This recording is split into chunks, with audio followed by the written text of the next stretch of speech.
Frontline with Courtney Kenny, and I'm Tom Parisi, and today we got a great set of guests. It's a special episode of the Frontline podcast with Courtney Kenny. I'm Tom Parisi. We are pleased to be joined by former North Bay Centennial, former Washington Capital, New York Ranger, Hartford Whaler, Maple Leaf. Nick Kypreos joins the broadcast this time around. Nick, we are happy to have you. And I have to ask you this off the get-go. What is a Stanley Cup parade like in downtown Manhattan? Like nothing I've never seen before in my life. We still have a lot of pictures around the house of that Stanley Cup parade. My parents were both on the float, which was spectacular. It started out Battery Park and worked its way up right to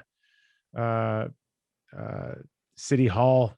Usually those type of parades in New York City are for astronauts and war heroes. And of course, on occasion in New York, sports championships. So I'm lucky enough to watch them over the years, whether it was the New York Yankees, the Giants, but to envision yourself in one of those as a New York Ranger, yeah, that's something you don't necessarily dream of. It just happens. Incredible to be a part of it. We've had some of the Battalion players here from the first year that they were here when they won the Eastern Conference, and we asked them what was it like in the dying seconds of winning that Eastern Conference. So what was it like in the dying seconds of you're going to hoist the Stanley Cup? Well, actually, right to the bitter end, we had on occasion some past experience where we thought we locked away wins, and only to have a New Jersey score a late goal and send the conference final into double overtime, while your season hangs in the balance. And then Stefan Matteau, of course, with a huge wraparound goal that gets you to the Vancouver Stanley Cup final. And then you're in the final, and Nathan Lafayette hits the post late in the third period. We couldn't even end the game on a nice countdown from 10 seconds down. I think there was an icing on the play where there was 1.4 seconds on the clock. And after the New York fans have been shut down after 54 years, you don't take anything for granted, let alone 1.4 seconds on the clock. And we had to wait that one out. But once it's over, you realize that you're part of history. And you knew at that moment your life was going to change forever because of it. Well, let's take you back to when maybe your life changed in a dramatic way, starting to play some OHL hockey. First up, you had a couple of games with Kitchener, and then they traded you to North Bay. What was that like for a city kid in the mid-'80s getting shipped up to play for the Centennials? Well, in my home, it didn't necessarily, first of all, resonate like it was the part of a great story in the making. In fact, it was quite the opposite. And I know, Courtney, you mentioned my book just off air real quick. That story is prominent in my book, Undrafted, where I was questioning whether or not I was even going to be allowed to go. And that, of course, was at that age, you live and die by your parents' decisions. And I had already had an inconsistent experience as a member of the Kitchener Rangers, where I went through training camp only to be the last man cut from the team. So I ended up playing for their provincial junior A affiliate team in Dixie, but also rerouting myself back home, back to my high school. So once I got settled in, that's when I got a phone call from Bert Templeton saying my rights have been traded up to North Bay. And at that point, my mom wasn't very happy that I've been pulled and out of one high school to another, and she wanted me settled in to the point where maybe I could go up next year if I wanted to. But Bert was very persuasive to my mom and convinced her that once I was coming up to North Bay, I was there to stay. He wasn't going to trade me. He wasn't going to bounce me around. I was going to play hockey and go to school in North Bay. So thank you to Bert Templeton back then for convincing my mom, because otherwise, guys, I was not going to be allowed to go up there. Well, we're pretty happy you did. I mean, to this day, you still hold the record for most goals in a season by a North Bay related player. Justin Brazo did threaten you a year or two ago, but you're still at 62 goals in 64 games, which I mean is impressive. I was pulling for Justin as well. And Vitaly, I think in the early 2000s, if I'm not mistaken, also had a run at it as well. Yeah.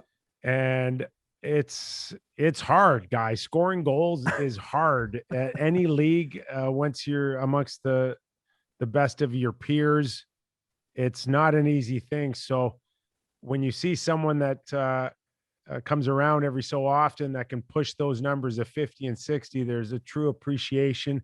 And Gretzky said it best. Even his records are meant to be broken. That's the beauty of, one generation to a next, if in fact it takes that long to break records. And I can't believe it's still up there.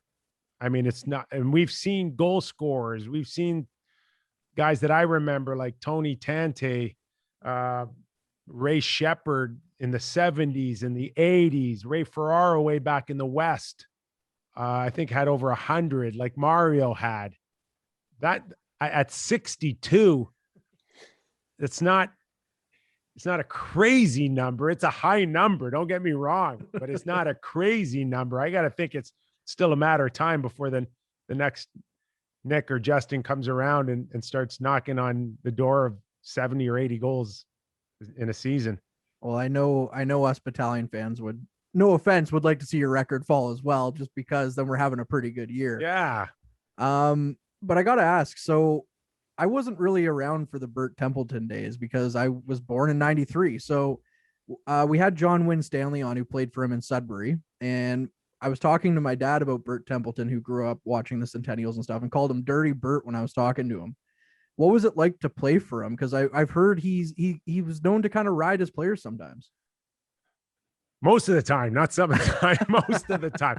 I think he had most fun when he was challenging guys, and coaches are great in so many different ways. Ultimately, everybody sees coaches as an X and O's guys and system and how, where to stand and where to go. Bert's greatest strength was challenging people or squeezing their game out in different ways besides X's and O's. And that most often than not came from an emotional, point of view. And he's really about the fight and the dog. I don't care what generation, you come from. Hockey's battled ultimately against people that challenge each other physically and emotionally. And that's where Bert's greatest strengths were. He could get you to understand the emotional aspect of the game and how you can benefit through it. And I loved it because I am a pretty emotional guy, passionate guy when I'm on the ice, whether it's scoring a big goal or defending your teammate or coming up with a big hit to change the energy of the game. That's where Bert was at his best. And you got to have the right players to respond to that. Doug McLean and I just finished a show, a YouTube channel show that I run on Monday, Wednesdays, and Fridays. And we're talking about John Tortorella.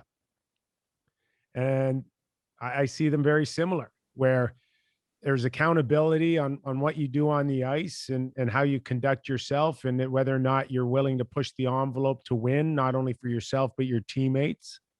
And that's where they gain their strength and reputations as coaches. So I always felt like I responded well to Bert. I just didn't want to be a guy that could score the goal that's needed. I wanted to be a guy out there that could also find different ways to lead and to motivate my teammates. I think the one year that I had, 60 and 50 goals, I was also, dropping my gloves on occasion or trying to come up with a big hit.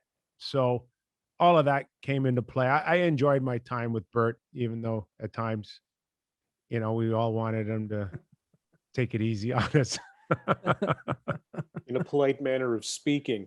So when the Centennials days are done, you go over to Hershey, and your game, at least statistics wise, it looks like it changes a little bit from scoring goals to maybe more of a bump and grind style. Was that a bit of a scarier transition, especially in the rough and tumble days back then? Yeah, not scary, but certainly conscientious of the fact that I could get hurt a lot more. But I just wanted to play. And I had known at that point in my career that there was a lot of other top goal scorers that had great success in the OHL and could score 50 or 60 goals, but could not play pro hockey because they were just too one dimensional and they didn't have anything else to offer if they weren't scoring a goal a game. And I just didn't want to be that guy. And like I said, with Bert, I also was able to play a physical game. I was able to drop my gloves every once in a while and show that I could handle myself.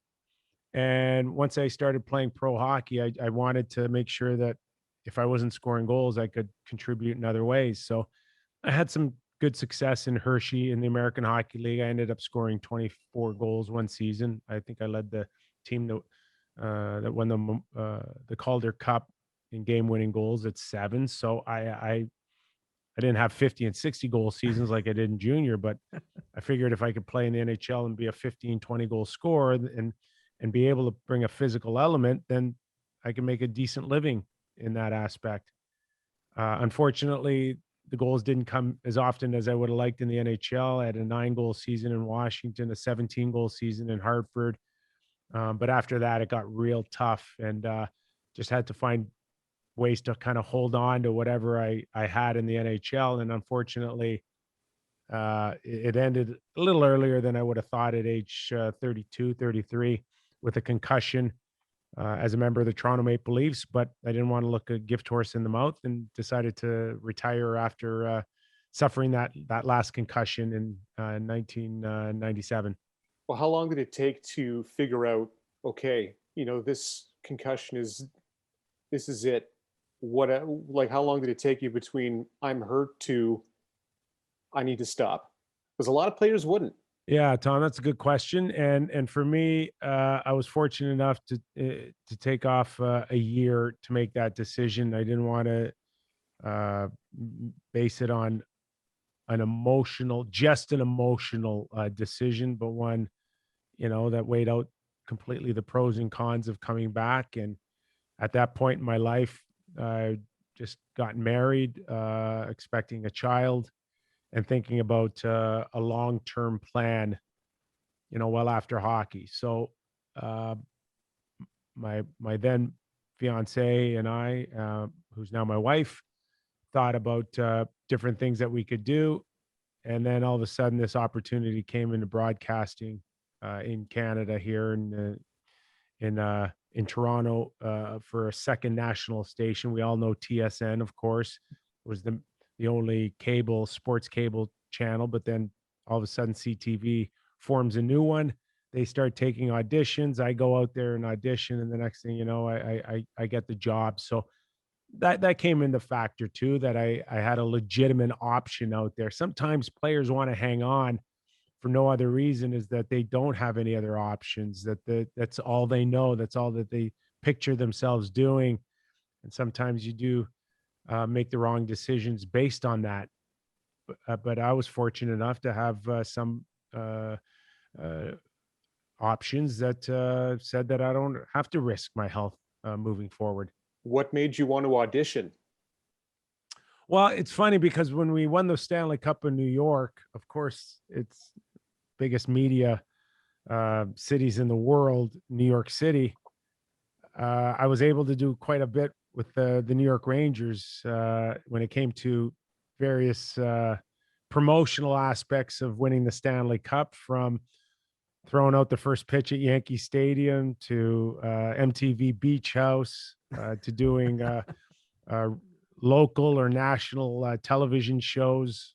So I kind of enjoyed that aspect of it. And once it came word that Canada was going to form a second all sports station, it was actually the NHL head office that made the suggestion to me that I should audition for one of the analyst jobs of a brand new sports station. And that's how it kind of led to getting the job with Sportsnet was from a recommendation from the NHL because of the experiences that I had kind of promoting not only the New York Rangers, but the league after we won the Stanley Cup. So Tom and I went to college for broadcasting and whatnot, and it is a scary world to kind of dip your toes in. But as a professional athlete who's jumping in like that, I know you touch on it in your book, but just maybe just explain some of the trepidations or nervousness that you had when you started in the broadcasting field.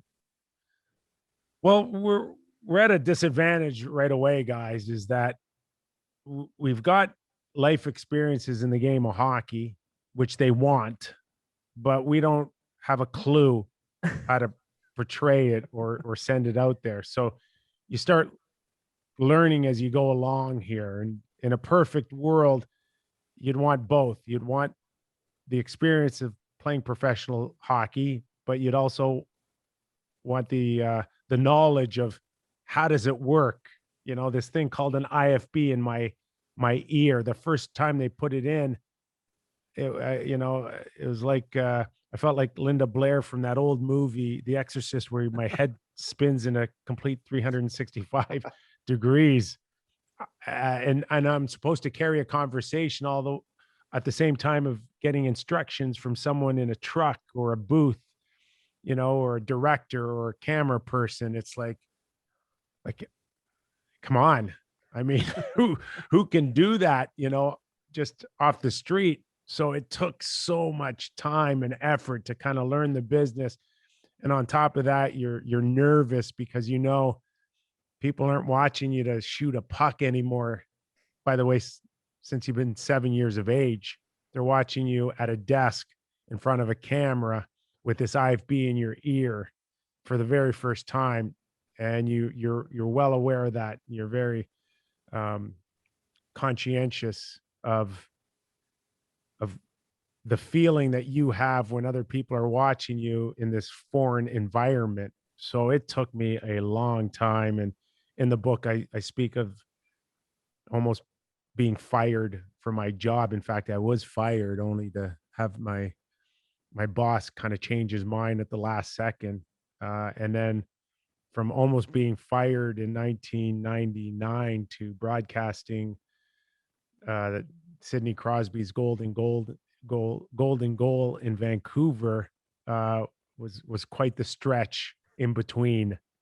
But thrilled at least to say that not only did I cover the Olympics, but many Stanley Cups to Hockey Night in Canada. I don't want to take anything for granted here. It's been an incredible run. One of my favorite things about watching you on Sportsnet over the years was how easy it looked like you made it when trades broke on trade deadline day, which I'm sure is a heck of a day to be a part of something like that. How do you get to be an insider? Is it a long process? Is there any trades you wish shouldn't have said something? Or well, it's not an easy process, and it's not a quick process. So in saying that, you've got to really make sure that you have good relationships with good sources, and they can trust you, and you can trust them. But it's quite the process. I was very fortunate enough when I retired that a lot of key people that I've known in the business were willing to help me out early in my career as a broadcaster, which included sometimes to saying things that aren't out there publicly or that very few people know. So I tried to use that information to take my broadcasting to another level, and I was able to do that. Some players, they're not comfortable doing that, which is fine. But for me, it was important, not only for me, but being a part of a startup sports station. And it was hard at the beginning because not a lot of people gave us a ton of credit for lasting very long. A lot of people said, no, TSN's way better. There's not enough room for a second sports station. You guys will fall flat on your face. So in many ways, not only did I feel like it could help me, but it really felt like I was adding credibility to Sportsnet by being able to break news that even TSN didn't have or Bob McKenzie didn't have. And I knew ultimately if I helped Sportsnet, I would benefit from it. It would come back and help me as well. But I really started doing it for the mere fact that I wanted people to take us seriously. And it worked because it was one of those things where every time we broke a story or broke a trade, people noticed that these guys are good at their job. They're well connected, and I want to hear what they have to say next. One of the things that I really found interesting when reading the book was you talked about how, you have a great relationship with Doug McLean, but during the lockout, he was on the GM side of things, the inside side of that, and you were on the inside of the players side. What was that kind of like, that whole year-long saga, really? Like, what was that like covering that? And you mentioned, again, from the players' perspective and whatnot. Yeah, a roller coaster, and we're all at our best when the game's being played, right? It's what we're supposed to do. They're supposed to play. We're supposed to broadcast and talk about what we see on the ice. When you're in a lockout or a strike or anything in between, they're not playing, and there's a level of frustration for everybody, and that included us as broadcasters. I know you got to be a pro and you got to report and you got to share, whatever information you have. But there are some times when you just felt like you're mad at the world, no different than some of the players or the owners because we weren't playing. So we had a bit of that emotion, Doug and I. And he's at his best when he's putting himself in a position of general managers and presidents and the battles of dealing with an owner. So I can't speak from experience from that. I can imagine what it's like, but I didn't live through it. He did. And at the same, token, same thing for me as a player. When I start speaking of strikes and lockouts, I've lived through it, the process, all of that, dealing with, Bob Goodnow, then the executive director of the NHL Players Association. So we understand where our strengths and weaknesses are, but every once in a while they butt heads like rams. And it's well documented in the book. I think that we had some beauties. And at the end of the day, did the viewer or the listener enjoy them? Did they get something out of them? Gosh, I hope so, because we got something out of it every once in a while, yelling at each other. But we've got a good relationship, a strong enough relationship that even if we call each other out on our BS, nobody's going to be offended to the point where you're not speaking to the guy. So I think we're hanging in there with the Real Kyper at Noon show. I do have to say, I really enjoyed you guys. Like, I first discovered you guys on Hockey Central at noon, which was where I really enjoyed it. And I do have to say, so the Blue Jackets are my second favorite team. So I will always give Doug McLean credit for drafting my favorite Blue Jacket of all time, Rick Nash. So yeah, I'll always, always give him credit for that. Before we transition back to your North Bay days, I do want to ask, so you mentioned your the Real Kyper at Noon show and whatnot. If you don't mind just explaining what that's all about and the wonderful beverages you have to your side as well. Oh, thanks. Yeah, it's one of those, after 21 years and deciding to maybe back off a little bit. I went from playing professional hockey right into broadcasting for 21 years, and I just came to the point in my life where I'm like, this might be a good opportunity to take a couple steps back. So we're able to do that, and in the process kind of bring it to a pace that I think I could take a deep breath. So a couple of things that came my way a little after leaving Sportsnet. One was an opportunity to kind of just dabble a little bit and still keep kind of my contacts in the hockey world by forming a content show called Real Kyper at Noon. It's on YouTube. It's based off the i3 gaming industry. And we all know where online gaming is going. This is no different. This is a company that's in online gaming, but they wanted to do a content show around hockey, and they were able to offer me a chance to bring on Doug McLean on board and create much like a Hockey Central at Noon show that runs now Monday, Wednesdays, and Fridays on a YouTube channel. It's based off of the linemovement.com is the website. that carries this show. And we just do what we did all these years on Hockey Central at noon. That's come on, talk about the hottest topics or the latest news and information, comment on the games, and rip on each other a little bit. No better way to kind of hang out and still keep it real. And the other thing I wanted to do when I stepped aside from Sportsnet is just try to get involved in some other projects. And the one that I wanted to do completely off of hockey for the first time was create a beverage. I know a lot of celebrities and athletes have gone in different ways in marketing beverages. Ryan Reynolds, of course, is my hero for his work with his gin, Aviator. But my wife and I sat down with family friends over dinner and started discussing these topics of an RTD. Now, do you guys know what that stands for, RTD? I'll be honest, no. Ready to drink. That's the beverage term. So, hey, don't feel bad, guys. I just learned it myself, last year. So it's ready to drink, which means it's a cocktail in a can. We know the world's changed a little bit, a little deeper than just beer and wine these days, and these types of drinks have really taken off. But we thought about it over a dinner one night on if we were to create one, what would we want it to be like? Because we know that there were good products out there, but there were some that were very high in sugar, and I ended up with a headache after drinking 2 of them, high in calories. So we started checking off the box. So we made one that was an all organic, with natural ingredients as best that we could provide. And it's gluten-free, it's keto friendly, no preservatives. And like I said, most importantly, there's no sugar and the calories are low and it's all organic. So that was our checklist. And then the next thing was, more importantly, is, okay, if we're going to try this, how do we do it? And no word of a lie, my wife, our business partners just started Googling these drinks and figuring out how do you create a flavor? How do you order cans? How do you distribute them?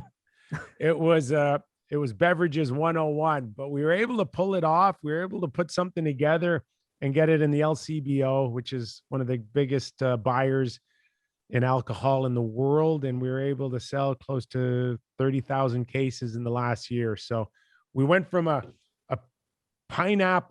grilled pineapple rosemary to our second flavor is a natural peach tea, which comes out next week, guys, in the LCBO. So I'm hoping that you'll sample them very soon. Well, I have sampled the pineapple one. It's delicious. I'm Oh, not a big good. pineapple Thank you. guy, so I'm going to get on the peach tea, something fierce. I'll tell you All that. right. Thanks, guys. I appreciate that. But it's been fun. And it's the whole thing for me personally is, I'd like to think that I have some idea of winning championships. Unfortunately, we didn't win one in North Bay. We came within one game of the OHL championship. But I did win one in the American League, and I did win one in the National Hockey League with the Stanley Cup. So I wanted to take that blueprint and try to form a company that sells beverages with a winning attitude and one that understands what it takes to win. So I'm still in the process. I'll let you guys know how it goes in the next little while. yeah, we might have to have you on again to talk more flavors.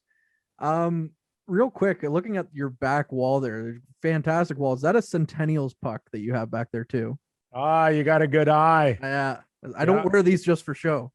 Well, yeah, I just I wanted to put something together here if I was going to go back on air at all. And this is built out of my basement, believe it or not. So I don't think you can see it, but I got a North Bay Centennial framed jersey to my left. But we're definitely going to have to, I'm not allowed to touch my camera according to the company that I work with.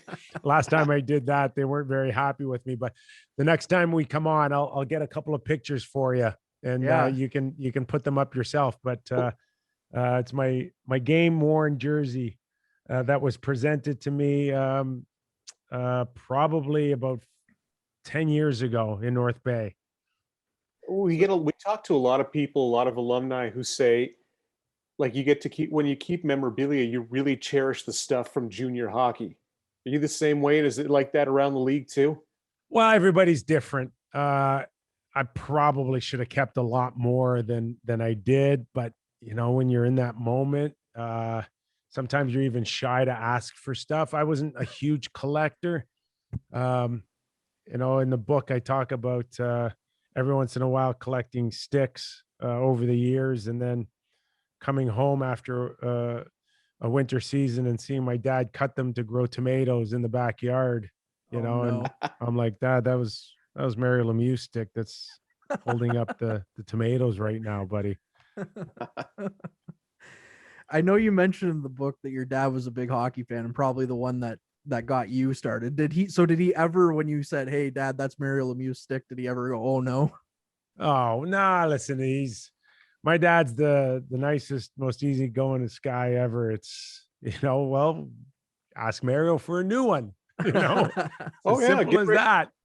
And then it's like it never happened at all. But great supporters. We know what it takes to get a player out of minor hockey and end up in the NHL. It takes a village. The one thing I wanted to say in my book is that make it abundantly clear that especially around the game of hockey, family means so much to all these players, and it just doesn't stop with mom and dad. They're aunts and uncles and neighbors and friends who always will be there for you. And every player in the NHL right now could spend all day telling you about the love and the support that they had to get them to this point. And I was no different. And that's the main story that I wanted to portray in my book, Undrafted. Well, speaking of the book, I've read a lot of athlete books, and it's tough to get maybe sometimes their personality across, but I felt yours in the pages. How'd you do that? Well, my wife's a journalist. Perry Lefko was the one that gave me the opportunity to tell my story, and he did a great job. But my wife did a lot of the editing as well, and she knows my voice better than anybody. And there is a sense of not taking myself too seriously on many occasions. Whether or not it's me getting 5 of my bottom teeth broken on one night, or lying on a gurney waiting for my knee to be reconstructed. At the end of the day, we're doing what we love to do. We wanted to be part of the game in any capacity, whether it is being a top goal scorer or the water boy. We just wanted to be around the game that we loved. And I just wanted to send that message from page 1 on in my story that, even though I got knocked out because of a concussion, there's not too many things I would have changed over my story, because it's my story. It's unique. It's the one that belongs to me. And, I'm proud of it, sitting here today talking about it to you guys. I want to take it back to your North Bay days real quick before we let you go. But on the ice, you obviously had great success, but off the ice, I know you've been back broadcasting a couple of times. You came for Rogers Hometown Hockey a couple of years ago. Just your memories off the ice of North Bay, if you don't mind. Well, I loved every second of it. Small, big community when you're 16, 17 years of age, coming up there and playing junior hockey, and all of a sudden getting a small taste of what professional hockey could be all about. And let's face it, that's why you go and play junior hockey, is to become a better hockey player, so you could possibly put yourself in a position to one day having your dream come true, and that's playing in the National Hockey League. And from the moment I went up there, whether it was with my billets, from the Haskins, the Dagos, Jack and Brenda Lloyd, who a teammate of mine had for billets, but I always ended up at that house, Eva Leslie, with Bill Holder and Peter Abrick, family, community, support for the players. I mean, North Bay is what it's all about for small town junior hockey, and right across from coast to coast. North Bay gave me everything I was hoping for. And that was an incredible life experience, on and off the ice, because ultimately they do run hand in hand. I can't say enough about North Bay and what it gave me in my life. And, I try to go up there as often as I can. One last thing I have on it, and then if Tom has anything, I'll let him take over. But last thing I wanted to ask was, so graciously, John McClellan was the one who got us set up with this today. What's your opinion on Johnny Mac? Well, I think he needs to get involved more with his work. He doesn't care enough.